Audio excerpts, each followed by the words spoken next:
साहेब, या विचारमंचावर असणारे सर्व मान्यवर, देवा भाऊनं आपल्या हातात गांजर दिलं, गांजर. आणि हे गांजर असं दिलं का देवा भाऊ प्रचार सभेत म्हणे विधानसभेच्या का तुमचा 7-12 कोरा कोरा कोरा 3 वेळा म्हणलं सालेनं कोरा करू अन 1 वेळा बी 7-12 कोरा करायला हे तयार नाही. आम्हाला 3 वेळा नाही पाहिजे, 1च वेळा पाहिजे.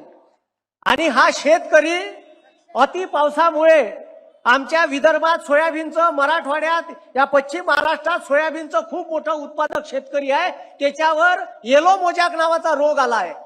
यायनं 2 वर्षाच्या अगोदर पीक विमा 1 रुपयात ठेवला चोराईनं. मतदान घेऊन घेतलं तुमचं, आपला उल्लू सीधा केला आणि आता म्हणते पीक विमा 1 रुपयात भेटणार नाही.